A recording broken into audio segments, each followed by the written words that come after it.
Gentamicin. Gentamicin is an antibiotic, it is an aminoglycoside and it is a bactericidal.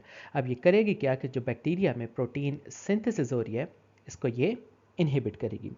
So gentamicin को हम दे सकते हैं staphylococcus, streptococcus, enterococcus, gram negative bacilli, pseudomonas के against, septicaemia, meningitis वगैरह में. इसके अलावा डोज रिलेटेड ओटोटॉक्सिसिटी और नेफ्रोटॉक्सिसिटी भी हो सकती है. सो जब भी जेंटामाइसिन देंगे तो साथ सीरम लेवल्स जो होंगे उनको मॉनिटर करेंगे. तो अगर बैक्टीरिया की प्रोटीन सिंथेसिस मशीनरी की बात करें तो उसके पास राइबोसोम होता है which is 70S which is the combination of 50 and 30S सब यूनिट्स. और इस राइबोसोम की दो साइट होती हैं ए और पी साइट.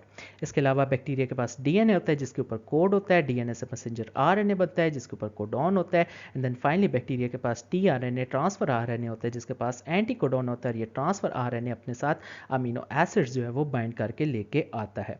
अब होता क्या है कि जो डीएनए है जिसके ऊपर कोड है वो ट्रांसक्रिप्ट करता है और मैसेंजर आरएनए बताता है जिसके ऊपर कोडॉन है. अब ये जो मैसेंजर आरएनए है ये राइबोसोम के पास जाता है और राइबोसोम के पास जाकर between the two sub units which are 50S and 30S insert हो जाता है. अब जो राइबोसोम होता है that moves along the messenger RNA और इसके ऊपर दो साइट होती हैं, साइट ए और site P. And the messenger RNA moves from site A to the site P. अब इस दौरान होता क्या है कि जो ट्रांसफ़र आरएनए होता है उसके ऊपर एंटीकोडॉन होता है और ये ट्रांसफ़र आरएनए अपने साथ अमीनो एसिड्स जो है वो लेकर आता है. सबसे पहले transfer RNA with amino acid ये ए साइट के ऊपर आता है और पी साइट के ऊपर ऑलरेडी ट्रांसफ़र आरएनए होता है और उसके ऊपर ग्रोइंग चेन होती है अमाइनो एसिड्स की जिसे हम कहते हैं पेप्टिडाइल चेन. सो ये सबसे पहले ट्रांसफ़र आरएनए ए साइट के ऊपर आएगा और ए साइट के ऊपर आकर राइबोसोम के साथ अटैच हो जाएगा. देन होगा क्या कि इसके पास जो अमाइनो एसिड है और जो पी साइड के ऊपर ट्रांसफ़र आरएनए और इसकी जो पेप्टिडाइल चेन है उसके अमाइनो एसिड के बीच में बॉन्ड बनेगा. इस बॉन्ड को हम कहेंगे ट्रांसपेप्टिडेशन. और उसके बाद होगा क्या कि जो पेप्टिडाइल चेन है ये ग्रो करना स्टार्ट कर जाएगी. अब इस सारे सिनेरियो में हम डिफरेंट ड्रग्स दे सकते हैं जो कि डिफरेंट किसी ना किसी पॉइंट के ऊपर एक्ट करें. फॉर एग्जांपल डॉक्सीसाइक्लिन वगैरह दे सकते हैं.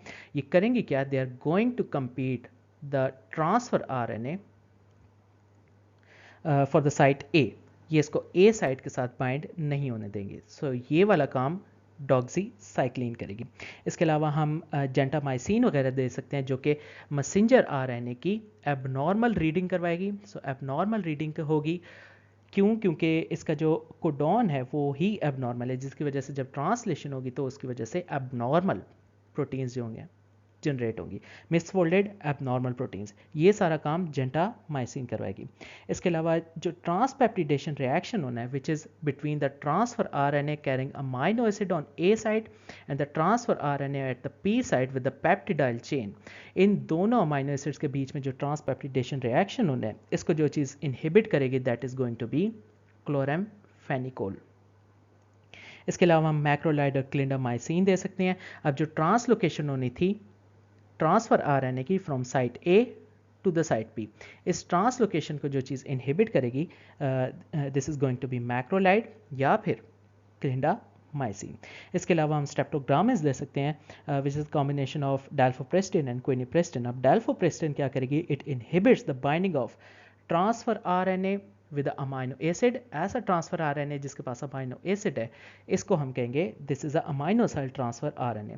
सो इस अमाइनो असाइल ट्रांसफर आरएनए को राइबोसोम के साथ बाइंड नहीं होने देगी. This is dalfopristin. और क्विनिप्रेस्टिन क्या करेगी, जो पेप्टिडाइल चेन के साथ ट्रांसफर आरएनए राइबोसोम के ऊपर ऑलरेडी है इसको पकड़कर ये डिसोसिएट कर देगी. सो जो डिसोसिएट करेगी दिस इज क्विनिप्रेस्टिन और जो अमाइनो असाइल आरएनए को राइबोसोम के साथ बाइंड नहीं होने देगी दैट इज डाल्फोप्रेस्टिन. तो अगर स्पेसिफिकली जेंटामाइसिन के मैकेनिज्म ऑफ एक्शन की बात करें तो ये करेगा क्या, it's going to cause misreading of messenger RNA codon. So messenger RNA codon की मिस रीडिंग करेगा और वो क्यों करेगा, because of abnormal codon. So जब कोडॉन मिसरीड हो जाएगा उसकी जब ट्रांसलेशन होगी और उसके रिजल्ट में प्रोटीन्स बनेगी, सो जितनी भी प्रोटीन्स होंगी वो मिसफोल्डेड होंगी और एबनॉर्मल होंगी. तो उसकी वजह से हम कह सकते हैं कि जो जेंटामाइसिन है वो एक बैक्टीरिसिडल अमीनोग्लाइकोसाइड है. सो अगर फार्माकोकाइनेटिक्स की बात करें जेंटामाइसिन आईएम दे सकते हैं. इसके अलावा स्लो आईवी इंजेक्शन की फॉर्म में भी दे सकते हैं और स्लो आईवी इन्फ्यूजन की फॉर्म में भी दे सकते हैं। It can also be given intrathecally, इसकी जो एक्सक्रीशन है वो रीनल्स के थ्रू है, और जब जेंटामाइसिन देंगे तो साथ सीरम लेवल्स जो हैं उनको मॉनिटर करेंगे। क्लिनिकल यूज़ की बात करें तो स्टैफिलोकोकल इन्फेक्शंस में जेंटामाइसिन को बीटा लैक्टेम एंटीबायोटिक्स के साथ कंबाइन करके दे सकते हैं। इसके अलावा जेंटामाइसिन को स्ट्रेप्टोकोकल एंटेरोकोकल इन्फेक्शंस में दे सकते हैं, ग्राम नेगेटिव बेसिलाई की ट्रीटमेंट में, फॉर एग्जांपल सूडोमोनास रिलेटेड जितनी भी डिजीज़ हैं उस केस में दे सकते हैं। It is also use to treat septicaemia, meningitis, pyelonephritis, endocarditis and pneumonia. Toxicity या साइड इफेक्ट्स में dose related ototoxicity and nephrotoxicity, इसके अलावा GI disturbances, rash, blood disorders, ototoxicity with loop diuretics is increased and there is increased effect of neuromuscular blockers. तो अगर finally सारी antibiotics को summarise करें जो कि प्रोटीन सिंथेसिस को इनहिबिट करेंगी, तो उसके अंदर 3 ग्रुप्स बन सकते हैं। पहला group broad spectrum, second group moderate spectrum, और थर्ड ग्रुप में नैरो स्पेक्ट्रम एंटीबायोटिक्स जो कि प्रोटीन सिंथेसिस को इनहिबिट करेगी। ब्रॉड स्पेक्ट्रम में देखें तो अमीनोग्लाइकोसाइड्स आ सकते हैं, टेट्रासाइक्लिन्स और क्लोरामफेनिकोज। मॉडरेट में देखें तो मैक्रोलाइड और कीटोलाइड आ सकते हैं, और नैरो स्पेक्ट्रम में देखें तो लिंकोसामाइड्स, स्टेप्टोग्रामिन्स और इसके अलावा ऑक्सोजैलिडियोन्स। तो अगर सबसे पहले broad spectrum protein synthesis inhibiting antibiotics की बात करें तो पहला ग्रुप होगा अमीनो ग्लाइकोसाइड्स, जिसके अंदर gentamicin, tobramycin, amikacin, streptomycin, neomycin, kanamycin, netilmicin, spectinomycin और सिसोमाइसिन आ सकती हैं। सो अगर ब्रॉड स्पेक्ट्रम सेकंड ग्रुप की बात करें जिसे टेट्रासाइक्लिन्स कहते हैं, तो उसमें टेट्रासाइक्लिन, डॉक्सीसाइक्लिन, डेमिक्लोसाइक्लिन, मिनोसाइक्लिन और टेगीसाइक्लिन आएंगी। ये सारी ड्रग्स राइबोसोम के 30S यूनिट के ऊपर बाइंड करेंगी। इसके अलावा अगर broad spectrum protein synthesis inhibitors की बात करें जो कि थर्ड ग्रुप है, तो उसमें क्लोरामफेनिकोल आ सकता है which is going to act on 50S ribosomal सब यूनिट। इसके अलावा अगर moderate spectrum protein synthesis inhibiting antibiotics की बात करें तो उसमें मैक्रोलाइड्स आ सकती हैं।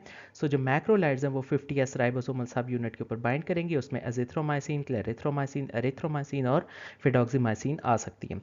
और मैक्रोलाइड्स के बाद जो दूसरा ग्रुप है उसको कहेंगे कीटोलाइड्स। कीटोलाइड्स भी 50S राइबोसोमल सब यूनिट के ऊपर बाइंड करेगी और इसके अंदर आ सकता है टेलिथोमाइसिन। इसके अलावा अगर narrow spectrum protein synthesis inhibiting antibiotics की बात करें तो जो पहला ग्रुप होगा उसे हम कहेंगे lincosamide. It is going to act on the 50S ribosomal सब यूनिट, इसमें क्लिंडामाइसिन आएगा। सेकंड ग्रुप को हम कहेंगे स्ट्रेप्टोग्रामिन्स, ये भी 50S राइबोसोमल सब यूनिट के ऊपर बाइंड करेगा, इसमें आएगा क्विनिप्रिस्टिन और डेल्फोप्रिस्टिन।